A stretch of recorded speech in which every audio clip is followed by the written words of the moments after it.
আসসালামু আলাইকুম। একটি কথা উঠতেছে, প্রধান উপদেষ্টা যদি পদত্যাগ করে তবে এই মুহূর্তে আপনি কাকে চান? আসলে প্রধান উপদেষ্টা ডক্টর মোহাম্মদ ইউনূসকে যারা সমর্থন করে, যারা সাপোর্ট করে, তারা বলতেছে শেখ হাসিনাকে চাই।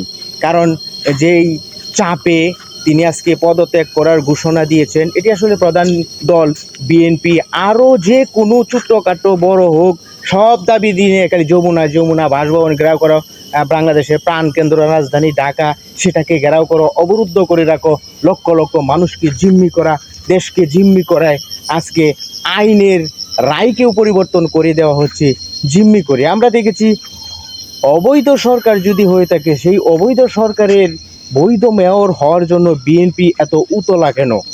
এই জন্য অনেক মানুষ বিএনপিপন্থী অনেক লোকেই আজকে বিএনপির প্রতি ধিক্কার জানাচ্ছে এবং বিএনপির দিকে তীর ছুঁড়ে দিতেছে ইউনূসের পদত্যাগ ইস্যুতে। তাই আমি প্রত্যাশা করব, আবার অনেকেই ভাবতেছে মানে এই যে ইস্যুটা এলো এটাই যে আপনি কাকে চান ইউনূস সাহেব যদি পদত্যাগ করে। নেটিজেনরা বিভিন্নভাবে বলতেছে আমরা শেখ হাসিনাকে চাই।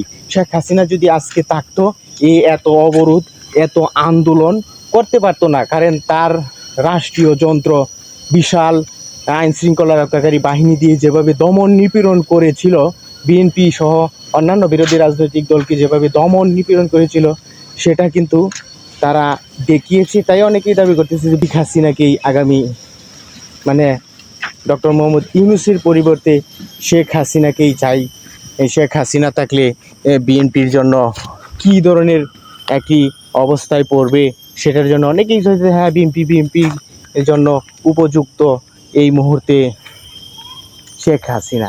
আসলে শেখ হাসিনা ফিরে আসার সম্ভাবনা নেই। তারপরেও এই ধরনের একটি পরিবেশ পরিস্থিতি যখন সৃষ্টি হয়েছে তখন কিন্তু বিএনপির সাধারণ কর্মী সমর্থকরাই তারা কিন্তু এই দাবিগুলা তুলতেছে।